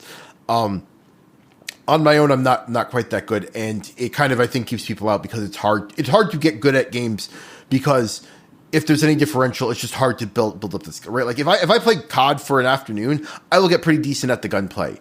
I can't say that's true of Marathon, because you might never have the opportunity to actually shoot back at somebody who's shooting at you. Yeah. Okay. How much do you feel like we can save some of this for the Marathon podcast, maybe. I obviously have lots of questions, and I'm sure we can get to some of them, Sure. later on. I don't know what else has been going on. You're level 90 and WoW. You finished finished the campaign and everything. Yeah. Do you care? How do you feel about all of this? I like Decimus. I think he's a cool character. Oh, yeah, you sent me that message that I wanted to follow up on. Yeah. You said Decimus is your favorite WoW character in a long time. Just because he's, like, very sarcastic, right? Like, like, his first line to you is like, I'm just an evil guy, and we can't have culture, of course, because we're just evil, right? Like, which I thought was very hilarious. I kind of can't believe they killed Lithraxion, which spoilers for Midnight, I guess, right? Like, he's the final boss of a dungeon. Oh God, geez, did we just spoil that? I hope not. Yeah. I also don't know if he's like, I could see this being a thing where he's not actually dead and he's mad, right? Type thing. I also was kind of like, the thing that was running through my head as it was happening is like, if you chose to interpret it this way, it's like, once once a bad guy, always a bad guy. There's no true redemption for, even 1,000 years of the light couldn't keep Lithraxion from ultimately succumbing to being a crazy person, right? Which I don't think is the intended message, but is definitely a message that you could read out of it if you were motivated to. We have been going back and forth, and I know you probably don't read the Guild Discord, so you will have missed out on this gigantic argument. We had a huge sort of like debate in the Guild about sort of where this stuff is going and kind of what it means. I think I'm ultimately sort of like pro the story for this expansion. I think I like it more than I liked the War Within.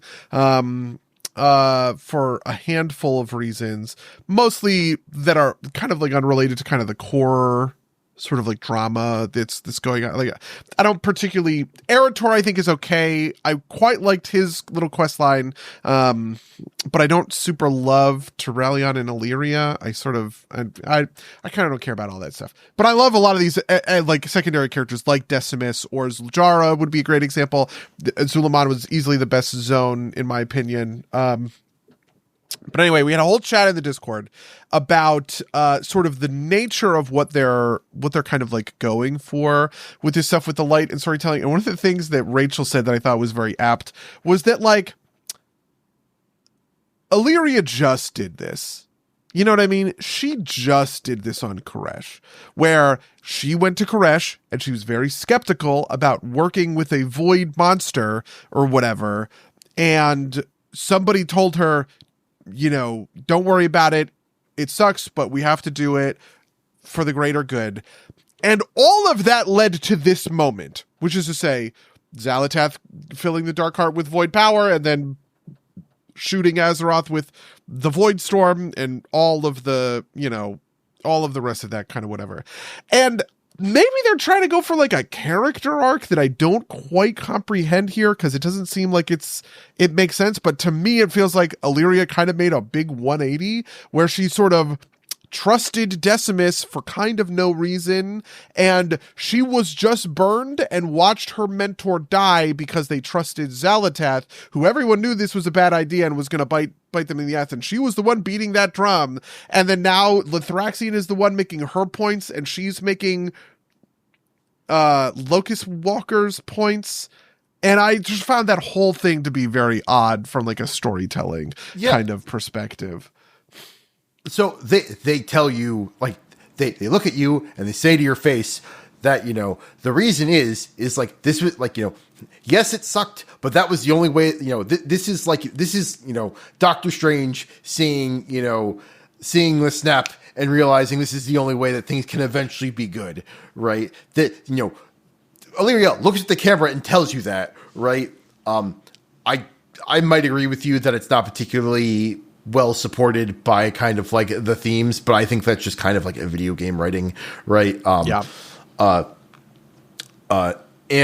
don't know, to me, a lot of the themes of this expansion are going to be, which they went to with, fucking when the Naru tried to burn away Illidan's scars, right? It's like the light isn't always good and the void isn't always bad. Sure makes you think, huh? And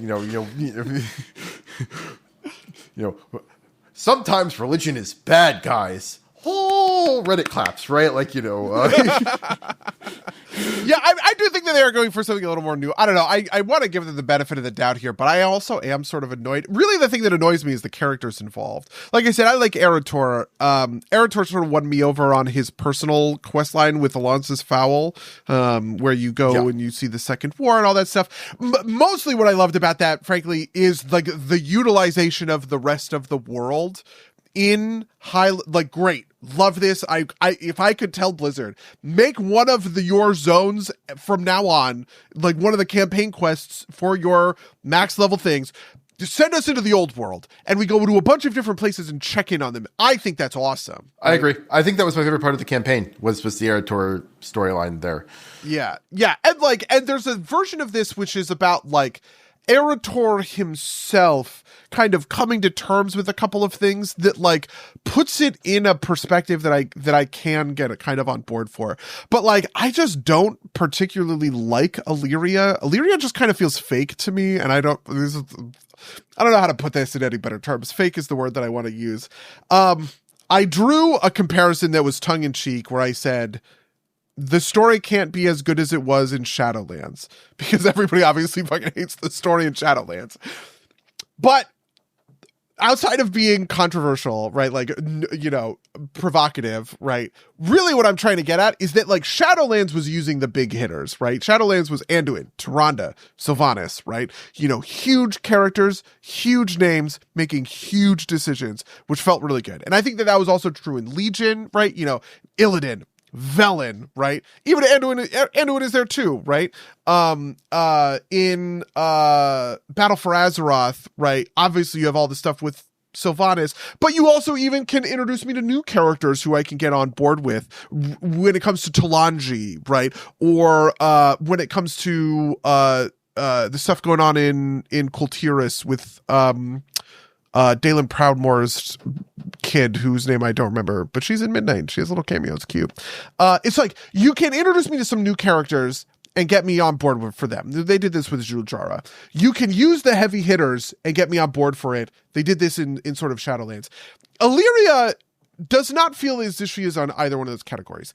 Illyria is like, everyone insists to me that she is supposed to be as important as Sylvanas and Anduin, but she doesn't feel that way to me. She just doesn't. But she also doesn't feel like I'm being introduced to a new character that I can get on board with, in the same way that I was introduced to, even, you know, like, there are a bunch of these characters that just pop up and I go, oh, okay, cool. I like you. I think you're a fun time. Right. So somebody like that might be, I don't know. Like I said, Talanji or whoever, right? Or like even like Flynn Fairwind, right? Doing a bunch of questioning with Flynn Fairwind and Kultiris is a lot of fun, like that kind of thing. So Illyria just like falls in this fucking middle ground, and I don't know what to do about it, but I kind of don't care about her or what she's up to. I do care about the light void stuff. I think the thing of the Sunwell is shooting a beam into the void storm, I think that's sweet. I'm pretty sure that, you know, the raid comes out in 2 days and it's going to have a bunch of story stuff and we're all going to see the cinematic and go, oh my God, you know, like all of that I'm really on board for, but I don't know. I have to expect Illyria to say, the void doesn't kill people, I kill people, right? Like, you know, like, which is like a double level joke, but I don't know. I also, there's like little things, right? Like Terralion hitting Eretor, right? Like, you know, this was also, we debated this in the guild.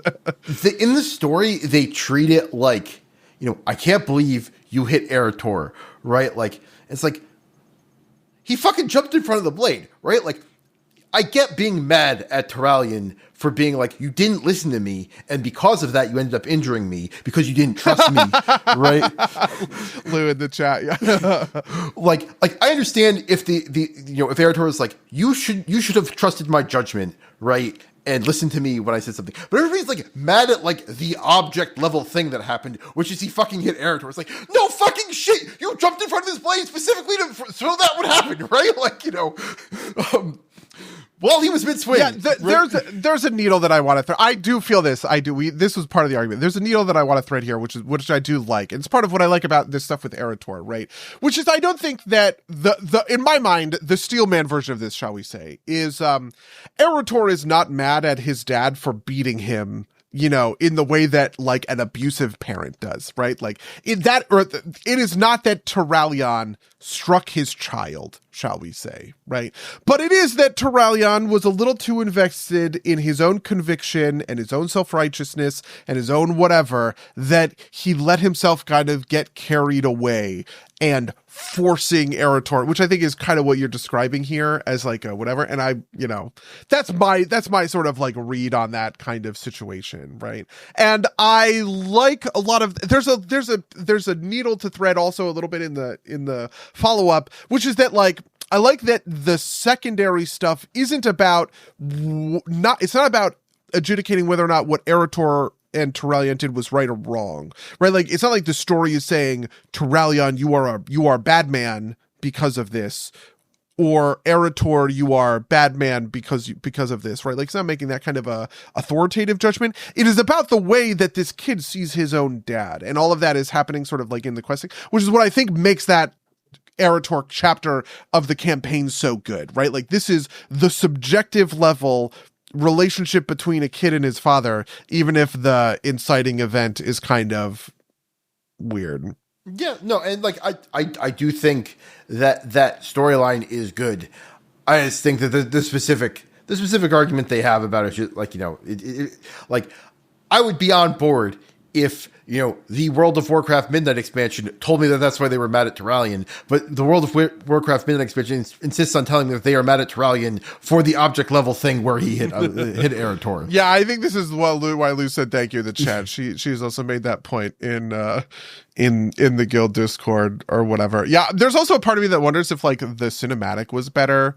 You know, it looks weird. It all happens very fast. Oh, like the in-engine part. It's an in-engine one, yeah. right? Like, yeah. And it's just like, you know, you could kind of, maybe if they put a little more effort, into that one or one of those, we could have gotten there. I do quite love the part where Turalyon doesn't accept the shield. I think that was very brave.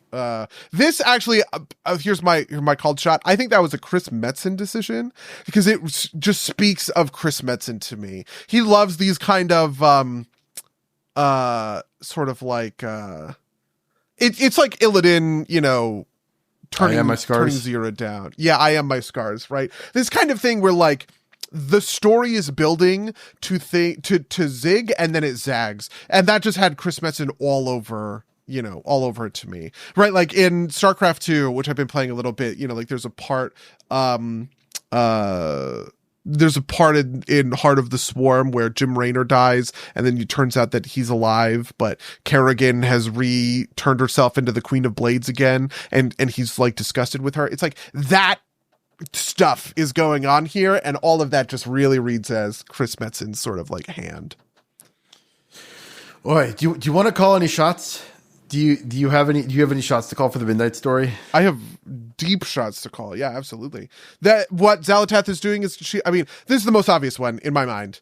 There's a couple of obvious ones. This is the first most obvious one. Xal'atath is trying to suck the Naaru out of Illyria for her dark purposes, and she is going to succeed at that in wherever, you know, whatever raid it will come to. That this is Xal'atath's whole big plan. It's why she's interested in Illyria in the first place. She wants the Dark Naaru that's inside of Illyria. They pointed to it a bunch of times during the campaign questing. It's the kind of thing where they kept pointing to the gun on the wall, and I was going, boy, sure, seems like somebody's going to pick up that gun and fire it, right? The Chekhov's gun nature of it, I don't know. That to me is like the level 0 called shot, probably. Okay, no, that makes sense. I think my big called shot is, like, with regards to the shield. I think there's going to be a moment where, like, Erator is on the ground and Turalyon is going to pick up the shield because he has to, and there's going to be big swelling music when it happens. Whoa, that's interesting. Actually, that's kind of neat.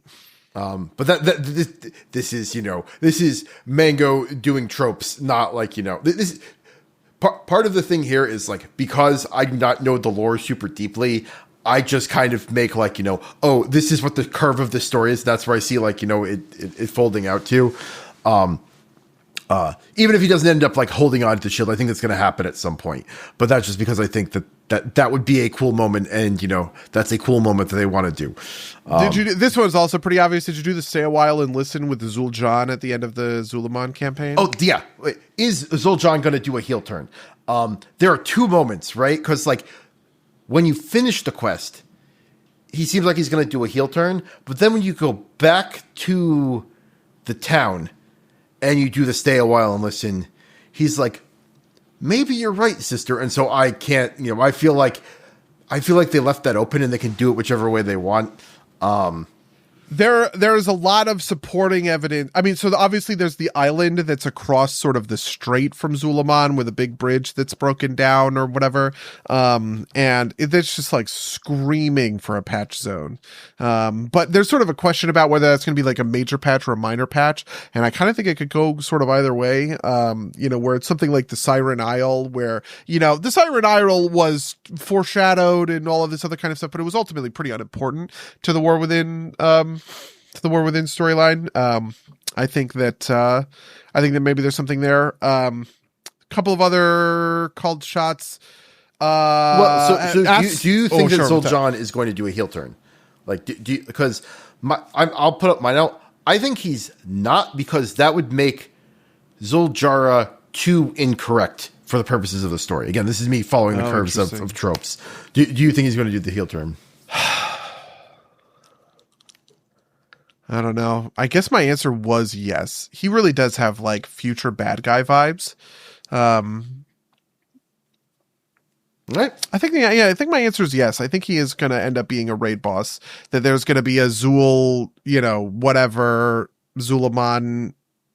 raid or something like that in 13.1, and he's going to be in that raid. Or there's also maybe it'd be like a dungeon or something in the half patch where like whatever it is, right? Like one of those patches, I bet Zul'Jin will end up being like a guy that you kill. I could see that, but I think that if they do that, we're not going to kill him, and then he's going to, he'll fate. Like, he will eventually like come full circle. I don't think he becomes a bad guy, and two, if he does, I don't think he stays a bad guy. I don't think they okay. Just because. Oh yeah, like maybe they redeem him in the end, or Zul'Jara goes, "See, this is why the Loa were so important," or something. So something like that. Yeah. Okay. Some other called shots that are interesting. People think Astalor is Denathrius, and that Anguish is just Anima, and that he's doing his Revendra thing on Azeroth. What do you think? I could buy that. This is also like, this is the type of thing where in 5 years, someone will talk to Jason Schreier and say, we just reused the assets, but then people started talking about how it could be Denathrius. And we're like, that's a good idea. And we did it. Yeah. Right? I also think it's a great idea. I would love it to be the case. I love Denathrius. I also just like want them to like tap back into Shadowlands lore more, right? Like, I just think that, I don't know. My thing is that they will reap better rewards by just canonizing more and more of Shadowlands over time, right? Just folding it into sort of stuff. And I think that Denathrius coming back in this expansion as Astalor, or like working for Denathrius or something like that, interesting. I'd be on board for that. Another one. This one is really wild. Do you know in Herondar they talk about the goddess? Okay. Yeah, the one that escaped from the cradle or whatever, hasn't been in the, like, and part of the revelation is that she was never in the cradle, right? Like they never saw her in the cradle, right? Yeah. Yeah, they got to Herondar and she was no longer in the cradle that they expected her to be in, right? Who do you think the goddess is? Or do you want me to just say it? Is it Azeroth? Yeah, I think the implication is that it's Azeroth, but I think it's not Azeroth. There's a lot of people who actually think it's Yasharaj, which is the old god that was killed by the Titans. They ripped sort of like Yasharaj out of the world, and which created the Well of Eternity. And it's why they had to imprison the other old gods, because they realized that ripping old gods out of the surface of the planet in the way they did with Yasharaj was bad. But there's like a lot of Shaw in that zone, which I think kind of corroborates this theory. And obviously connects to the Rift of Aln, which we've always known. And the name of the goddess is Alnhara. And I don't know. I think there's maybe something there. The other thing is that there was a world tree that was grown before the Titans got, or no, not before the Titans got, it's before the Titans got back to Azeroth, I guess. And that world tree got ripped out by Amenthul as well, which maybe that's the goddess, which is sort of this like nature deity that the Titans killed and is going to be part of the last Titan or whatever. I kind of fucking hate Harandar, to be honest with you. I think it's like the worst zone they've done in a long time, but I don't know. There's some neat lore implications in there. So, all that considered, Tropes Mango wants to say that, of course, it's the old god, because that will mean that traditionalists are wrong, which is the clear, right, like, thrust of that. Although, no, because she hears the goddess, right? Mm-hmm. And she can't, like, I don't know. Basically, the shape of the story is that, like, the traditionalists are wrong and Arwina is right? So, I don't know. I could also see it being some like hippy dippy bullshit that like it's actually the tree and the elder god because they're both the same thing, right? Like, and like the tree is the good half and the elder god's the bad half, and the traditionalists are listening to the bad half and Arwina's listening to the good half. Something like that is, that is not a real culture. That is like a, trying to read how I think they're going to do the story.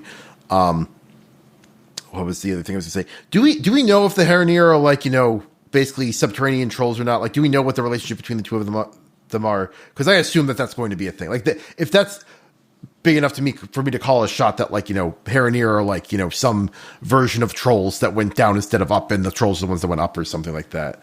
Yeah, this has never been confirmed, but it's kind of so obvious that I don't even know that they ever will confirm it.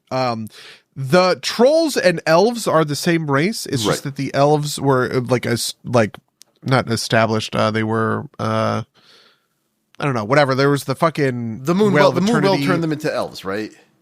Yes, exactly. And everybody has always said that there is this progenitor race, and the Haranir to me are obviously that, right? Like, what else could they? They're obviously the progenitor race to both trolls and elves, as far as I'm concerned. They're either the progenitor race or they are like, the third version, right? Like, they have a couple of the things that I would consider. I mean, like, obviously they have the tusks, and they have very kind of like night elf and troll kind of coloration, but they also have the heel nail. The trolls have a nail on their heel of their foot, and the Haranir have that as well. So yeah, I think the answer is yes, but they've never confirmed this fact. So nope, nobody. I don't know. This is the thing that's always the funniest to me. It's like, no one went like, you guys kind of look like trolls. yeah. Did you find in Voidstorm? Have you done any of the side quests? There's a bunch of Draenei there that are interesting. Oh yeah, well they're are they Draenei or are they the what was their name before?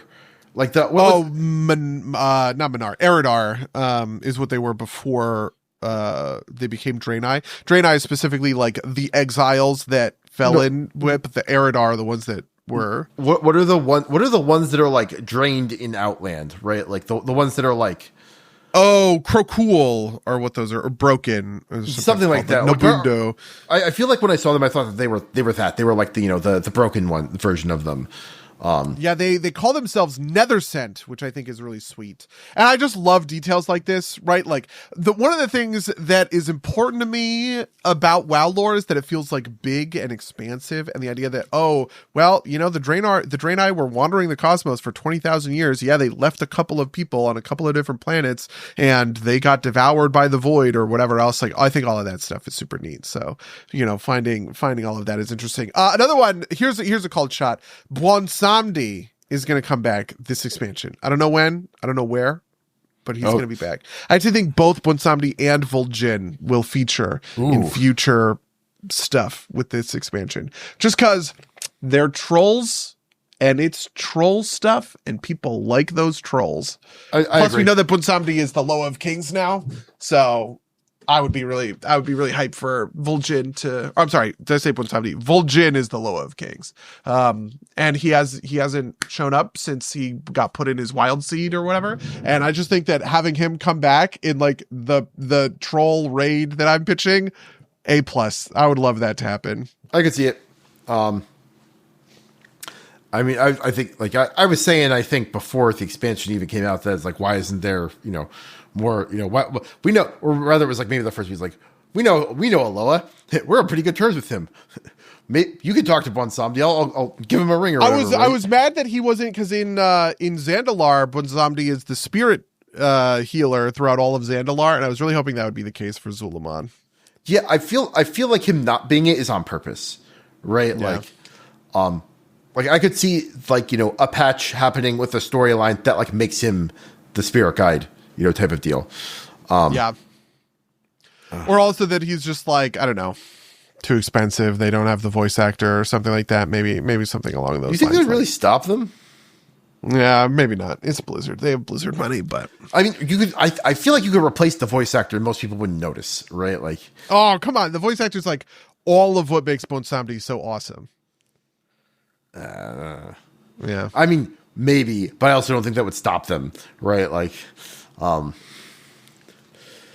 yeah. I think that the more I think about it, the more I think Troll Patch is what's happening in the next Metzen really is back. We're going back to the Troll Patch. We're going back to Troll Patches, baby. Listen, I love Troll Patches, okay? And I think that it will feature a lot of like troll stuff from the Battle for Azeroth days. I think Talanji will be back and be like the main questing character in the same way that Gazlo was kind of the main questing character for Undermine. I would probably put some small amount of money on that. And I would also put some small amount of money on, Low of Kings, Low of Death making a thing. Oof. I'm just thinking, can Kalshir Polymarket put up like betting markets for World of Warcraft future expansions? Yeah. I would have gotten half of it right for the War Within, because I think everybody understood that Undermine was coming, but yeah. What was the other thing I wanted to say? Oh yeah, just for I think we're kind of winding down here. But yeah, for the next couple of weeks, Buddy and I. But did you listen to the entire Lex Friedman, Jeff Kaplan podcast? Okay, yeah. So Jeff Kaplan did a podcast with Lex Friedman. As I told Buddy, I thought the podcast was good for listening to Jeff. I do not understand why Lex Friedman is a popular podcaster. I thought he added basically zero to the conversation. But it was but Mango. Blizzard put out some really excellent games over the course of their runtime. That's like the only thing he ever fucking said that was worthwhile. It was just like, but people really love Blizzard games. It's like, yeah, fucking Lex, we know. Okay, shut the fuck up. It like really felt like he put like what would be some good questions to ask Jeff Kaplan into like ChatGPT, right? Like. And he got Jeff Kaplan to talk, which was interesting and I think worth it. And I had a lot of fun listening to Jeff Kaplan talk, including some things that were interesting, some things that were kind of infuriating. Yeah, tell me about it, man. And as part of this, we are both going to try and get through Play Nice by Jason Schreier, which is about Blizzard, and we're maybe going to talk about that over the next couple of weeks. So if you guys at home are interested in reading and or listening along, the fucking Lex Friedman podcast is like 4 hours long or 5 hours long. I listen to it at 2.5 speed because I don't have time to spend 5 hours listening to Jeff Kaplan talk. What's the other one? Oh, and then the audiobook is, I believe, 10-ish hours long. But again, I will be listening to that at double speed. So it is available on Audible or on Amazon if you would prefer to read it in hardback. I will try and remember to put links to both things down in the description. Or don't bother doing either of those things, but that will be a topic in the next couple of weeks, because that is a thing that is of interest to both of us. And I think we both have thoughts. So just want to seed that out there. Anything else you want to talk about? Also, while we've been recording this, the Oscars happened. Oh shit! Did Sinners win? Let's see. Everybody expected Sinners to win. Yeah, I also expected Sinners to win because it's the only one I saw and I liked it. I'm just kidding. I have no idea about any of these fucking. So Michael B. Jordan won it for actor in a leading role. Oh my God, that's a hometown hero for us. Okay, he's from New Jersey. Oh, is he? Yeah, he's from Newark. Amy Madigan won actress in supporting role for Weapons, which was my two favorite movies of the year were probably, and they might have been the only two movies of the year that I have seen, so maybe I'm telling on myself, but were Weapons and Eddington. You saw Superman, okay? That's the only other one, I think. Did we watch any fucking Marvel movies in 2025? I don't think we did. God. Are you ready to do a Star Wars episode? Okay. We're going to have to get back into Star Wars for Mandalorian and Grogu. Definitely not like, but Best Picture. Maybe it's not done yet. I guess it isn't done yet. How is it not done yet? How is Best Actor done, but it's got to be near Picture. the end, right? Like, yeah, it's typically like Best Actor, Best Actress, Best Picture.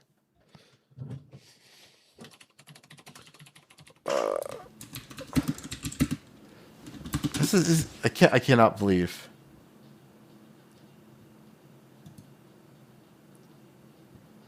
Yeah.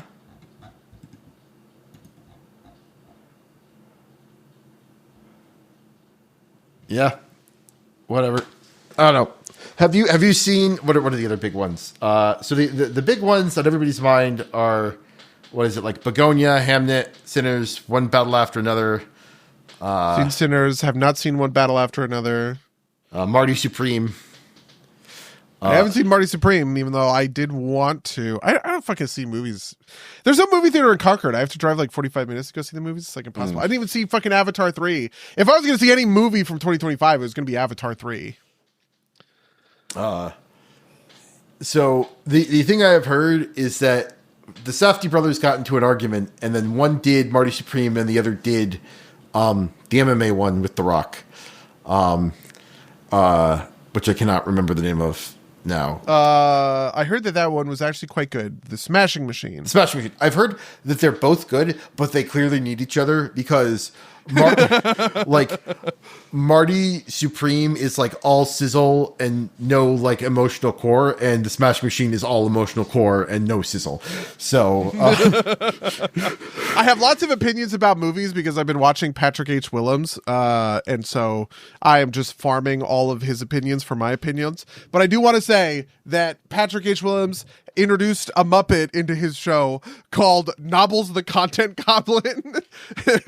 And he it's a Muppet with like a puppet, right? But it's obviously a puppet with like felt or whatever. And he's mostly there to kind of do the thing of like, you know how in this is like a trope in like sitcoms or whatever. In a sitcom, you'll have somebody who's like it's like Flanders. He's sort of the Flanders to Patrick's like Homer. Like Patrick really hates the word content. He thinks it sucks. It's you know it devalues all of the normal things that you would sort of say about that. So the fact that like Nobbles is the content gobbler, right? It really like, gets on his nerves. And Nobbles will like offer certain opinions that are like it's the kind of opinions that you would see on that Culture Crave Twitter account or something. Do you know what I mean? Just like super basic and normie or whatever. So it's like the obvious thing. Yeah. Yeah, exactly. They made a joke about Aragorn kicking the helmet that I was like, oh my God, this is made for me. Where Nobbles goes, and did you know that in Lord of the Rings, Aragorn broke his toe when he kicked that helmet? And I just like bust out laughing. But anyway, I just want to recommend, if you have free time and you just want to, I don't know, watch Nobbles the Content Gobbler in Patrick H. Willems. He's pretty fucking funny and the videos are quite good. Anyway, so those are where all my movies opinions are going these days. They just come from Patrick. I didn't see anything. Yeah, no. To be fair, I am pitching that Safdie thing from Justin Robert Young, who is a podcaster that I listen to, who has repeated this opinion 3 times across the 3 different podcasts of his that I listen to. So, listen, when you have a good take, you got to get it out there. Yeah, okay, exactly. You got to make sure everybody knows. That's good branding or something. Yeah. I mean, he also has like one of his podcast is a politics podcast. One of them is kind of like a shit posting comedy podcast. And the other one is also a politics podcast. So maybe they're not quite the same. But they're 3 different audiences, so I get it. But we're verging on 2 hours. We should probably wrap this up. Yeah. If you would like to email us about anything we talked about in this podcast, you can email us @gmail.com or podcast@sometimes-play-games.com. You can rate and review us on iTunes or wherever movies are found. Not movies, wherever podcasts are found. All the links will be down in the description. Buddy, do you have anything else you're looking to promote? I don't think I have anything I'm looking to promote. And I'm going to check one more time to see if Best Picture it has not been announced yet. So with that, I'm going to say until next time, dear listeners. Until next time, loyal listeners.